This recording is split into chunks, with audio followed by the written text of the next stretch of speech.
What's in Colorado? I heard there's a safe place for kids like me. If you go out there alone, they'll have your head by morning. I'm not alone. I got you. So first question, Christian, it's for you, and it's about the stuff that's right behind you. Can you tell me about your rig for the show, your deer rig? Like, did it become a second part of you? Did you get to keep it? So, it all started with me flying to LA and getting a cast mold myself. So this is it right here. So what they did is they put layers of paste all over me, and it went down all the way to here, and I was reading through 2 little pinpricks, and it's that way they could get an outline of my skull cap that goes right here on my head, and the skull cap could hold the antlers with little magnetic stubs. And I thought it was really funny how you could just take them on and off like that. And my ears were remote controlled by the puppeteer who was sitting at the camera watching my movements and reactions. And I'd say it's more of teamwork. So like he's controlling my ears and I'm giving him emotions and reactions that he can do it to. So I think that's pretty cool too. Yeah, that's how it works. And There it is. it kind of makes me feel like a deer. And it also doesn't because you can take off the antlers. But yeah, it was certainly an interesting experience getting to wear this. And so to me, the show is kind of about like home, family, and then fear for a lot of other people. What is Sweet Tooth about to you? Like, what did you personally connect to? I think that's the great thing about Sweet Tooth is that we've told the story, but everybody can take what they want from it. You know, like you've got the fear aspect. Some people say it's about family and home. For me, it's about hope. It's about hope. It's even though Sweet Tooth was written over a decade ago, the original graphic novel on which the TV show that we're in was produced for. I feel like it has relevance to what we've just been through in the last year, and even though it wasn't necessarily written for that.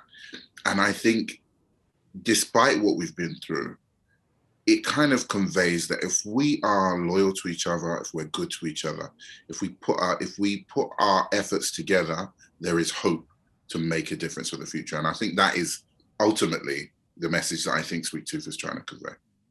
Yeah, I agree with you. I sort of meant fear on the part of others. Do you know what I mean? Like how fear can be misplaced. Do you know what I mean? Yeah. And I think that's another thing that Sweet Tooth does amazingly well, is that it makes you consider how you treat the other or the outcast in society, and without necessarily it being on a specific group of people. It helps you do it objectively and maybe makes you question, do I treat the outsider like that? You know, it makes you kind of ask those hard questions of yourself.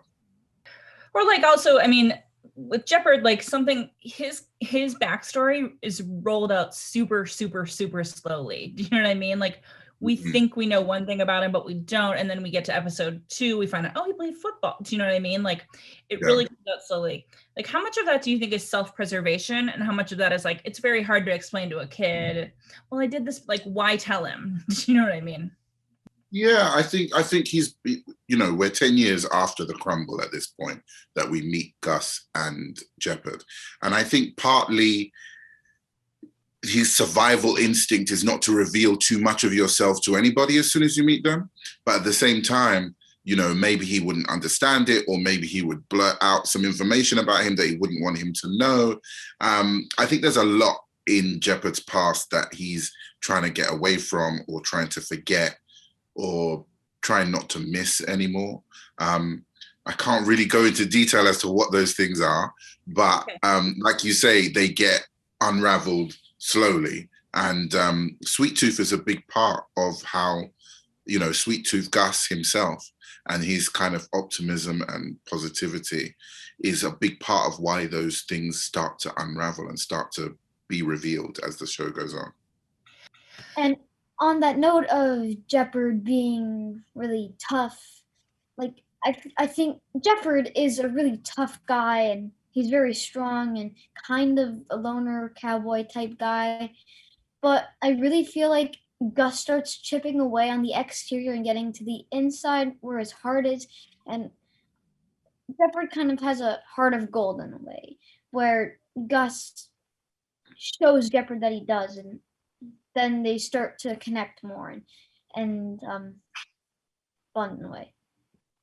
Yeah, I mean, it helps that Gus sort of like trusts him almost pretty early. Like he trusts him pretty quickly, maybe for better or for worse, depending on if you're, you know, if you were Gus's dad, you'd be like, don't do it. Anyways, Gus, as the show, I mean, Christian, as the show's name would suggest, Gus has a very sweet tooth.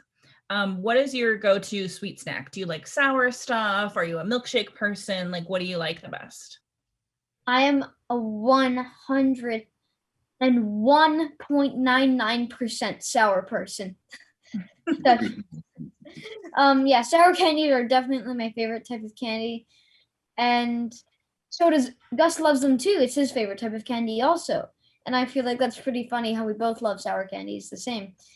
And yeah, my sweet tooth is definitely pointed towards sour candies. You get to eat some sour candy in the show, which you said tastes like lightning. Were you really eating it? Oh yeah, I was stuffing my face. Oh, full of sour gummies. Oh, I remember that. No spit bucket for you. Nonso, what's yours real quick? My sweet, I would say I'm more of a savory person, but I would say like I'm really boring. So like Victoria sponge cake with cream or something like that. Like not really a candy thing, but something decadent, something that has an interesting, you know, a rich mouthfeel, you know, something that is creamy or thick. I quite like that.